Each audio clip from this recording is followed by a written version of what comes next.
This is Lauren. This is Trey. And this is the Partnership Podcast. Hello, friends. Some of us as kids, we may have learned to distrust our parents. And this week we talk about how not to pass that distrust on to our adult partners. And if we are, what we can do about it. And in a healthy, supportive manner, how to ask for what we want within partnership and what it would provide for us. Enjoy. Set my timer for 28 minutes. Oh, turn the life X's on. Yeah. Thanks, babe. I was like, this footage fucking sucks. No one's going to watch our shit without our background lights. You're just so pretty. Good on my side? Uh-huh. It's very blue. Nice.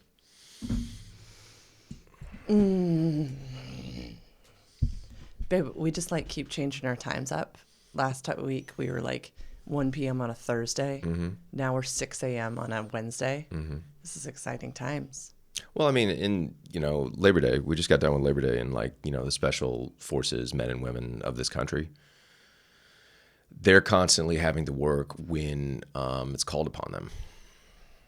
That's not who Labor Day honors. It doesn't honor the troops? No, that's Veterans Day and Memorial Day. Labor Day honors those who work. And so, especially city workers, municipal workers and stuff like that. But I don't think so. I could be wrong. Fuck. Seriously? Did you make a whole nother podcast that was no. confused about that? Okay. No, I just always thought it was just yeah. We'll have to honor Google the troops. It, but I honor the troops on Labor Day. So shout out to the boys and the women. Yeah. What do you want to talk about today? I have a topic. You do? Uh-huh. Cool, yeah. It's not an ambush either. Shout out to the audience member. He was like, stop ambushing your beloved wife. Can you ask Trey to maybe not hey, audience member, the 9 people that listen to this, that was good fucking content, okay? That was good content. I'm still pissed she didn't throw up in a trash can on camera last week. Oh, I'm talking about both things. Yeah. Okay. Passing down, let me set this up. It's not going to be very eloquent, but learning distrust for your parents and then bringing that into your adult relationships. Whoa. My example, I knew from a young age that my mom, I was 4 or 5, and they were always fighting over the phone about money. It was always a fight about money. I think my dad, he either didn't pay child support or he used it as leverage over her, and it was always a constant fight about money. They always fought about money growing up. And I remember at a very young age, at 4 or 5. And he wasn't in the house. No, he wasn't in the house. He wasn't in the state. And at a very young age, I was like, oh, I'm not going to do this. That's what I remember thinking at a young age. And I was talking to a friend, and they were saying that someone they know, they don't have a trust for women. And they said they probably learned that at a young age, or it's childhood trauma. And I go, what's the relationship with this friend was a male, and I go, what's the relationship with the mom like? And she wasn't really someone to be trusted as a young person. So what's up with that, and how do we not bring it into now our fucking adult relationships? That's such a good question. Look at you. I kind of want to know what you said, but to the friend, but I will answer with my what I would work on with this person. Hit me with the sex educator, hit me with the if I'm paying you. So we've mentioned this incredible author before, Bell Hooks, when we talked about cathexis. Okay. I would first break down with this person and have them really begin to define what love is and what cathexis is. So I'm gonna explain. I know you want me to recap for the people. Sometimes you go you hit with these words and then you don't explain, and it you know what it does? So cathexis. was going to say makes me want to hit you, but that's not a good idea to say out loud. No, especially when we're talking about anger and treatment of women. Yeah, it's not a joke. A good idea. Trey can't hurt a fly. Edit that out. I can hurt a fly. Edit that out. You have that little bud zapper. Okay.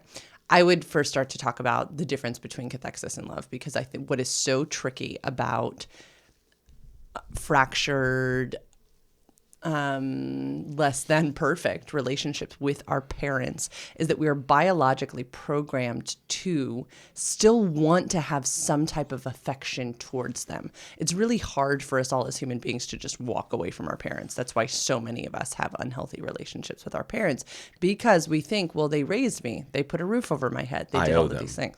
Their family.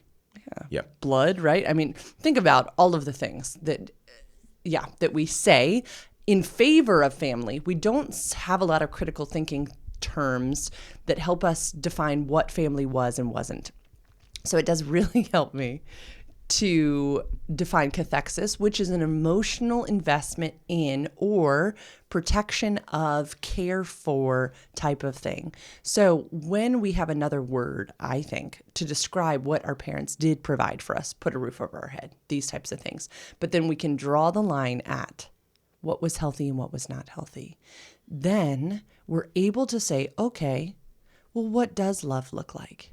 And what relationships in my life am I trusting of? Are there any? And with this person, if they're male, they were male-bodied, like their man that you were talking to, I would start with just friendships that are females that are trustworthy.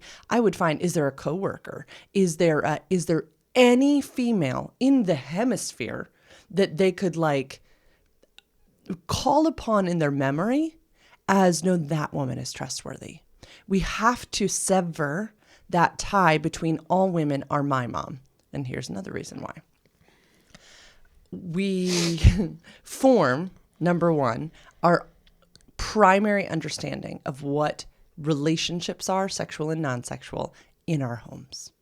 Okay? When we are tiny, when we are like 2, 3, 4. Okay? So that moment, that's funny that you mentioned this when you're listening to the phone call. Okay? We then can do kind of one of two things, which is always so fascinating when I talk to you. We can either be like, oh, okay, that's what love is. I will go and replicate that, usually subconsciously. Or we flip to the other side and we say what little baby Trey said, I will never do that. I will never do that. But these are all subconscious things usually. Yours was pretty conscious, but we don't always have the tools to do the I will never do that. So some people fly to the other side of the handle. The other thing is, Bell Hooks says that as little children, at some point we realize that mom, if we were raised with like a mom in the house, has no power over us. Okay? At some point we're like, wait a second. She doesn't really have power over us. And so at some point, little boys, engendered boy bodies in this culture, learn to lie, to assert power over this untrustworthy person, on whatever. Okay. So they learn, and it's a survival technique. I wouldn't like shit on this human. I would say like, good job, right? Like, look what your body did to survive with an untrustworthy person. We cannot heap guilt and shame. Like, God, man, why do you always treat women like this? You're exactly right. There is a reason, right? There's some reason. And we need to start with self-compassion and self-love and say, good job. You did a really good job. Then we have to start delineating between, you did a good job then, okay? And now what do you want relationships to look like? So that's where I said it starts with starting to get some different models in our minds. And I do a whole like writing out, creating an imaginary nurturing adult, like somebody who's truly the person that you would think, what would so-and-so do? Because it cannot be your partner. Because if you try to make your partner your mom, it is fucked up. Does that make sense? So many people go looking for their mom. And so, yes, they repeat behaviors. Or if they're like, okay, I will never do that, they swing to the other side of the pendulum. And still, they've made their partner, if this is a hetero relationship, their mom. No, you need that nurturing adult in your head. You deserve nurturance. You deserve love. All humans do. And especially hetero men do. They deserve to get to show their emotions. And the thing that was like beat out of little boys was boys don't cry. Toughen up. Right? You are going to fuck up any woman who comes in your life if you have not built in your own mind or sought out other nurturing adults, other healthy relationships, other examples of. We talk about this all the time that I love, that ironically, some of them were lovers, but some of you have healthy female friendships, like really healthy. One so healthy that she like flew across the country for our like wedding ritual. That's my best man. Yes. Love her, right? You somewhere in Trey's body, you were like, I need healthy friendships. And you did it organically. But I think if it's not happening organically, people have got to work on that and then watch it, right? I don't trust women. Well, find trustworthy women. Yeah. Yeah, fuck yeah. How does that sound? That whole little, I'm so, apparently firing. baby, you're so fucking impressive, honey. It's 6:52 in the morning on the East Coast. You're so fucking impressive, babe. I like the mornings. Huh? I like the mornings. I actually feel pretty clear-headed in the mornings. Good. Okay, so what's the solution? What's the solution for this? This man is in a partnership with a woman, and what's the solution for either finding or rebuilding the trust if it's not there, and then kind of letting go of or accepting that, hey, you know, because I just accepted it. For me, I was like, I accepted my upbringing, and I wouldn't change anything. And I did a lot of fucking work on myself. And then the big one is I didn't marry my mother. Yeah. Like, you're not my mom. So this person is already partnered? Mm-hmm. Mm-hmm.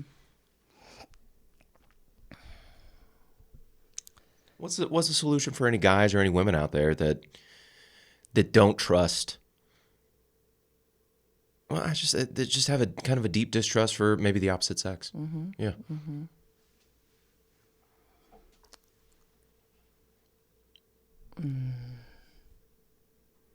I think, you know, we talk a lot about, like, I don't trust so-and-so. I would be curious.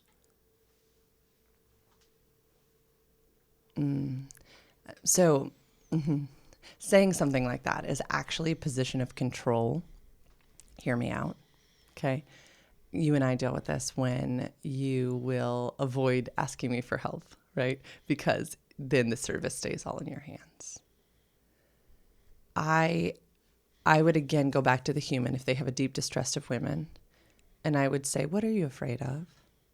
Like, what are you truly afraid of? Because most of us are, right underneath, we have all these insecurities. We have all these fears, and they deserve to be heard. And so I would start with bare bones with this couple, just having a moment to share fears, right? Are you afraid of desertion, abandonment? Are you afraid of manipulation, lying? Are you afraid of, let's put all this down. Let's put down your true fears. And then let's look at your partnership and let's see, have these things been done to you, right? Purposefully. So then bare bones, we have to decide if this partnership is truly safe for the healing of this male-bodied guy. Like, we need to heal, and we can't just skip to the good part. Like, we've got to do the work. And so first and foremost, I don't think that separations are bad. I don't think pauses are bad. I think that if, for instance, this woman in the relationship, we don't know her, right, has done the work, she has put in the effort to heal herself. And so she's really not intentionally harming him. These are accidental harms. It might be good for her to have a break while he does the work on himself. And then we would start with learning what his actual needs are, truly his needs are, and then how to communicate them. Because I think, this is what I think. I think people ask questions that aren't questions. So they don't really get to the heart of what they're really wanting. Okay, so you and I had this is a perfect opportunity to bring this in the other day. We're having this the phone moment where we really you came into my bedroom and used my bedroom, our bedroom, the bedroom that we share, in this house that we share. I have clients that sleep in different bedrooms. Shout out. It's a very beautiful decision for them. We like our cuddle times, but you came in the room early the other morning. And tell the people. This is actually really because I'm going to use some of the techniques that we used after that. So tell the story. Like Lauren, if she can't sleep, she'll go to her phone, and then if she can sleep, she'll go to her phone, and her phone's right next to her bed. So she's never really untethered to her phone, and it's becoming a concern for me. So I shared this with her, and she kind of gives me the puzzled look of like, how does this help? How does this help you, and how does this help me? And I go, baby, you're like blasting yourself with like Instagram at 3:30 in the morning. And she goes, yeah, what's the issue? And then I have to go like, fuck, what is the issue? Like, is this... It's like, it's not good for me. Is it not good for her? Almost undoubtedly, it's not good for you. But, so we had to kind of talk about it where I was like... And my concern was like, baby, you're on technology all fucking day, like for your work. Would it be good for a break? And so it's me just trying to, is it control or manipulate you, or just like make sure that you are optimized and get good sleep and stuff like that? So perfect. Okay, so this is exactly what happened. And I'm gonna slam my bitch. So, I hope the audience could hear this. What it ended up doing in my body when these things happen is because of my history, I end up feeling micromanaged. I end up feeling like a child. Yeah. And what I could feel rising in my body is like, fuck no, I don't want to do that, right? Like, I'm a grown person. Which you're allowed to say. I am allowed to say. But I could tell that like something was truly bothering my love. So I was like, okay, I think I got this look on my face, like, okay. And I'm just like remembering. Wait, what was it? Did you like wake up really tired? Did you? No. No? I was literally just like. There was something that spurred it. Also, the other was, but. Oh, it also wakes me up too. Yeah. Yeah. Yeah. The point is this, that I brought out from the That's queue. what it was. It was a couple of days prior. We were going to make the loves. I went to the bathroom to get prepared, to prepare myself. And this partner of mine was on fucking Instagram. She got a quick little Instagram thing. Honey, it killed attraction in my body. Like, not attraction, but like arousal. Mm-hmm. I was like, you got to check Instagram right now? I was gone for 30. I'm not the long time bathroom guy. For fuck's sake, that's what it was. That's really, cheating on me with a gram. It wasn't cheating. I just was checking. Snooping around on the gram. Yeah, it's a boner killer. Yeah. We should have threw this one in. The fuck are we talking about? Childhood wounds a second ago? No, this is important. Okay. So I could feel rising in my body defensiveness. My mom. Yeah. Because I was feeling controlled. And so in a tendency then is to be like, no, I'm not going to do that. Or, okay, I'll do that. But thinking, this is where the trustworthy thing comes in. Yeah. I don't really want to. Got it. Okay. Instead, and then what people do when they do the thing that they don't really want to is they inevitably just do the thing again because they don't have a want to. Mm-hmm. So Alison Armstrong says this wonderful phrase: when you make your request, also throw in there, it would provide me with fill in the blank. Will you do such and such, which this is Dr. Betty Martin. So this is all sex ed for you script here. Will you do fill in the blank for me? Mm-hmm. It will provide me with fill in the blank. Peace of mind that you're getting a break from technology, and peace of mind that you're most likely optimizing your sleep because you're not seeing the blue light from your phone at like in the middle of the night. Which is important to you. Why? Which is important to me because you wake up, like if you wake up with a chance of being fresher and happier and healthier, that's one of my most important jobs in my life. I hope the audience heard that part. Mm-hmm. Okay. If I am keeping you, okay, if I am inhibiting one of the most important jobs in your life, okay, and you don't say that flippantly. You don't. You might be smirking for the cameras. No, just like, and if you don't do it, I'm grabbing your arm. But I hope everybody hears that. You take my well-being so freaking seriously. Yeah. Okay? And baby, once I saw that, Yeah. I was like, fuck the phone. Put the phone wherever you want to. If I can do something, and we've talked about this before, like different roles in the house, right? Like you are like the chief wellness officer. Okay. As chief wellness officer, you take the temperature in our bedroom matter. All these things matter because our sleep matters so that our health and well-being is optimized so that we can live loving, happy lives. Okay. So that we can hike and be active and do the things we love to do. That is fascinating because we understand the gravity of this. It does wound us when our partner isn't trustworthy. It does. But we're not just, we stay up here usually in these silly, stupid conversations. Like, will you not be on your phone? Well, I don't want to be on my phone. Like, I want it. I deserve it, right? I'm entitled to that. What we're missing is this. So Okay. when then somebody breaks the promise, Got it. it does break trust. It does seem untrustworthy. And what we're missing is what are we really talking about? Does that make sense? Yeah. So I would, with this couple, Good job, going back babe. to the beginning, I would have them list out literal things like this, right? Who's in charge of wellness? Who's in charge of these types of things? And then when you make a request, ask the question that is seriously the fucking question. Say, babe, we'll use us. I know you work long, hard days. I know how much you love Instagram. As chief wellness officer, I am concerned about your adrenals. They showed up on your hair scan. Your well-being is so important to me. Can we can we try a week of putting the phone in the other room? It would mean the world to me, and it would provide me with a sense of peace that I'm doing my job. The way you said it was better than the way I said it. It was. But I do this for a living. I didn't tell you what to say, though. I was really proud of myself. I kept being like, what would it provide you with? You were breadcrumbs. You just breadcrumbs. Anyway. Hansel and Gretel. So to rebuild trust, you've got to ask the real questions, and then we have to let somebody prove whether or not they are trustworthy. And then if they are not trustworthy, they're not safe to be in relationship with, and that sucks.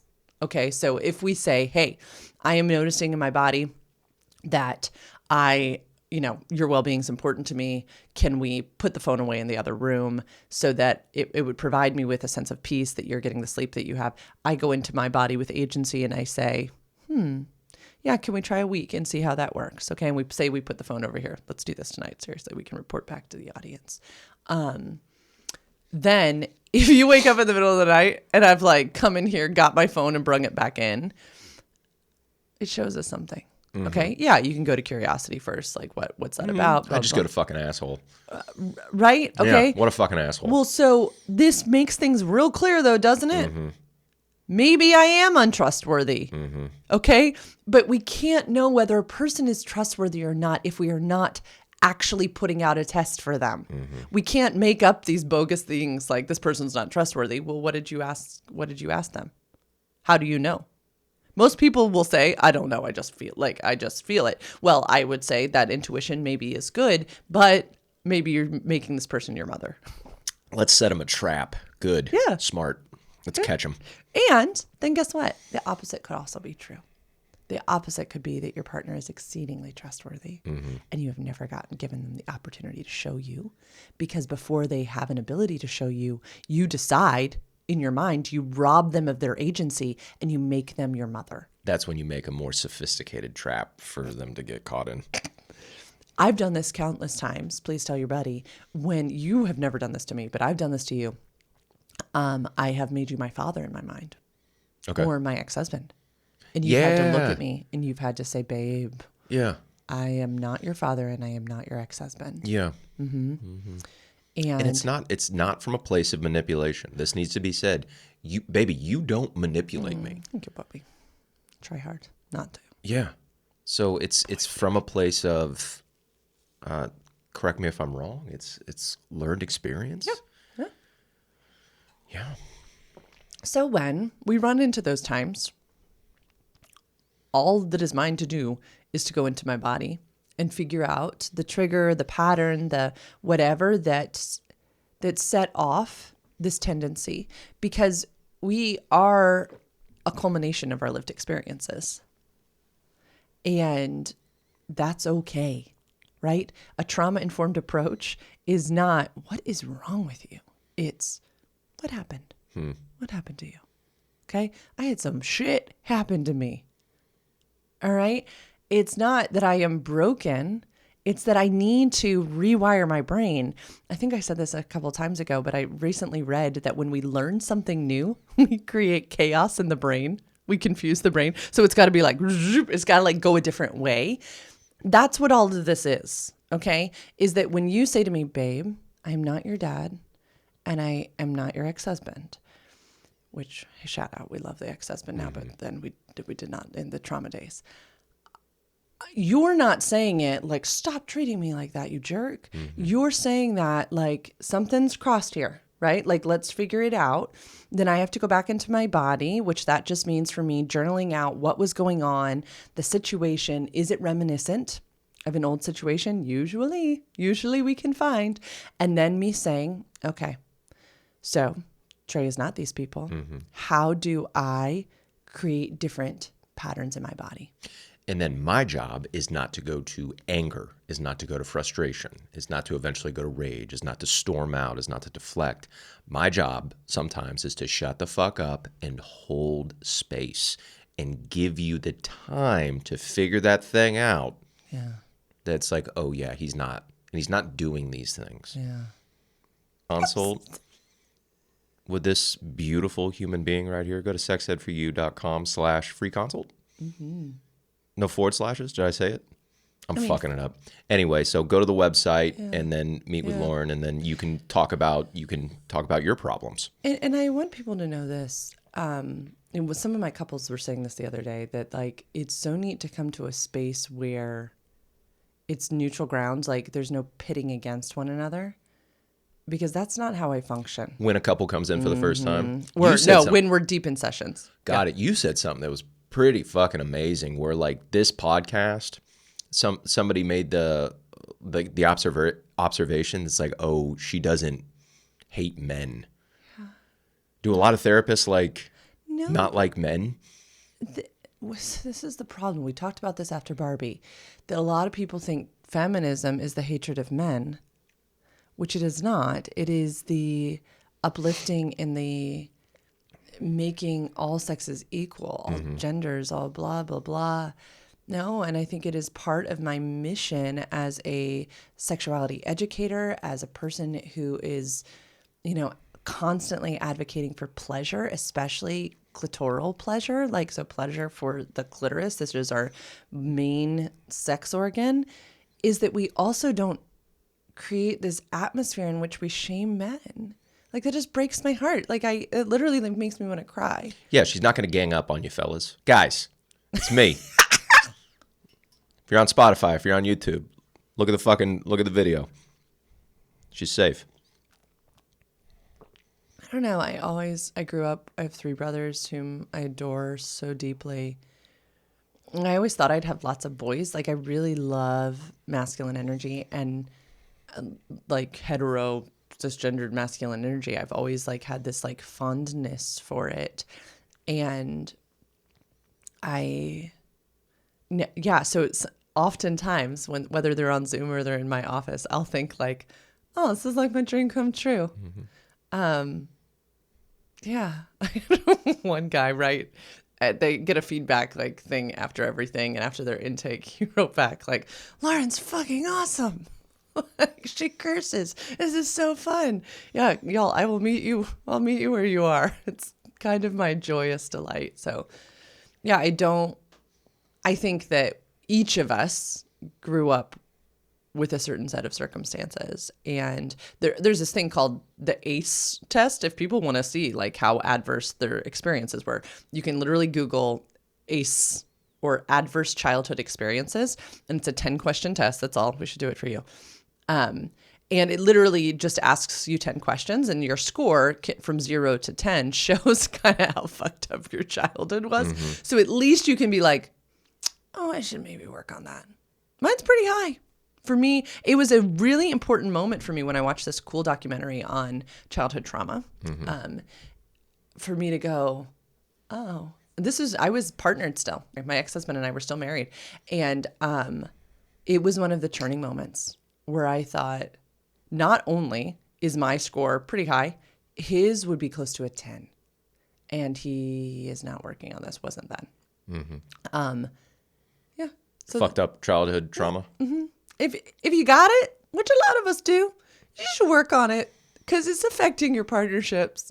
And I don't mean you need to like become a stare at your belly button lint and like become so introspective. And you don't need to go to like a shaman and sit in the woods for 12 weeks and have this steamed out of you. I literally think that's what some people think I mean sometimes. Mm-hmm. And I'm like, it's not what I mean. It's like, no, just jump on Zoom for an hour out of your day. Yeah. Let me recommend an audiobook or a podcast. Yeah, and then actually fucking listen to it. Yeah. Fellas, listen to the fucking book, okay? It's me. Guys, don't worry about her. Listen, look at me. Do the fucking work. Put down the video games. Put down that golf club. Just for a second. Put down your beer. Do the fucking work. It's so hot. It's Labor Day. Think of the troops. Yeah, let's wrap with this. Do you remember what happened after our conversation, our phone conversation? About the cell phone? Uh-huh. We made passionate love? Yeah. Why? Open-hearted. Yeah. Because it was hard at the beginning. It was confusing at the beginning. It's a fucking bell curve where it's like, oh, this is the understanding. This is what I really mean. Thank you for bringing that out of me. And then it's like, now I feel great. That's what it is. When this is what I've been taught. When something is truly over, when there's conflict and it's true resolution with your partner, you fall into each other's arms. And there's a lot of giggling and there's lovemaking and it just feels so much better than it did. That's true resolution. And so, I work with, the reason why this work comes into my work, right? Because people are probably like, she's a sex educator. Why is she talking so much relationship stuff? Because this is what happens. Mm-hmm. People come in and they're like, she doesn't want to have sex with me. Okay. Mm-hmm. And she's like, yes, I do. I just don't want that sex. Okay. The type of sex that we had post-conversation. Mm-hmm. Okay. It was like energy was flowing. It was like, yeah, we were just like so snuggly. You kept saying I smelled so good. Mm-hmm. There was like, not only, it's funny to me that the word intercourse means like to talk. Yep. Too, right? There had been intercourse, so there could be intercourse. And it was so hot. I had seen, it's a lie that we tell ourselves that our vulnerability is a weakness. Seeing our vulnerability and seeing others' vulnerability is beautiful. Makes me just want to care for you more. Thanks, babe. And yeah, then it's like, now we see each other. Now we're equals again. Now in that conversation of, would you do this? It would provide me with this. I keep my agency and my separateness. You're not telling me, you dumb bitch, okay, you have an addiction to your phone. You're not doing that, which makes me small, which makes me feel insignificant and makes me feel highly unattractive. When you say what you said, which is, I'm noticing this, if you would do this, it would provide me with this. You are saying, hey, hot lady with agency, who works hard, who I respect, would you do this thing for me because you're capable of doing it? Could we give it a try? Because then in my body, you haven't made me small. You haven't accused me of anything. You're asking for something for you. And then I get to go, in my body, I could have said no. Mm-hmm. And Okay, yeah, I will. And thank you also for sharing the vulnerability. That's really hot. Right? Yeah. So you haven't robbed me of anything. Does that make sense? Sure. That form of communication, that's why people have great sex after it, because it's like, thanks for respecting me. And also, like, I didn't do it as well as you just wrapped it up. You had to bring that out of me. I didn't come in being accusatory or negative, because that's not how you get shit done. But great tools, babe. Could you provide me with this? I need to remember to do that more. Hey, I'm noticing, or what would you think if? Suggestions, questions, how it would make me feel, how I think it would bring value to you versus, great. Yeah. Yeah, thanks, babe. You're welcome. I think there's a lot of good do a nuance good job, in there. honey. Thanks. Also, last thing is when we're asking this question, a will you question, right? Like, will you put your phone in the other room? Sometimes there is a precursor step that it's going to need to happen. So will you put your phone in the other room? Yeah, I will. What do you need in order to provide me with this thing? Cool. Yeah, we Okay. need an alarm clock, and we need a specific instance. type that goes blank and then wakes up. Yeah. Ding, so ding, now ding, we're looking at right? alarm clocks. So sometimes we're asking somebody for something, and we can still ask, but be prepared for there might be another thing. Okay, one of my couples we're working with recently, one of them wants more sex during the day, and the other one finally found in them that what they would really like is some more like platonic cuddling. I have this like 5 gears of touch, right? Sure. So we arranged like 5 minutes of cuddle time. She goes to bed earlier at night than he does. They have different work schedules. And so she was really missing that when they were first married. Like they would cuddle and go to sleep. And so now we have a 5-minute cuddle time that he can ask when she's going to bed, hey, do you want cuddle time tonight? And she can go into her body and say like, yeah. Okay. So then he comes and cuddles her before bed, just 5 minutes, and then he can go back and do his thing. But then the next day she wakes up feeling more connected. So now she's initiating sex more because she got the thing. We got to be willing to have those conversations of, I need this, it would provide me with this, but do you need anything first? Like another clock in the room? Let's talk about 5 gears of touch next podcast. 5 gears, not years, but 5 gears, yeah. I thought you said 5 years of touch. No, not 5 gears. And then the 6th gear, anal. Thanks for being here, all of you. If this topic is of interest to you, just as Trey said, you can go to www.sexedforyou.com/free consult to request a free consult. Holland, the employee, has now instituted a new rule that you can't just get on my calendar without her approving it. So you better write a great thing in that why you need a consult. Just kidding. Put anything in there, but she might follow up. Remember, these are opinions, right? You can tell that I've gathered all of this bits and pieces of information from all these people that I love to read and study from. But go form your own. What works for us is not necessarily going to work for you, which is why this is not a how-to podcast. This is a how we podcast, and we are so grateful that you're here. The last thing I will say is that I would love for you to like and subscribe and share this podcast, especially if you're on Spotify. So we've been doing these Spotify for Podcasters ads. You've probably heard them. Trey has not. And they just upped the ante on how many like listeners and blah, blah, blah we have to have, which is great. But I really would love to increase the listenership and viewership of this podcast. So if it feels good in your body, and only if, I would love for you to share this podcast or like it or rate it or any of the things. Have a wonderful rest of your day. Bye-bye.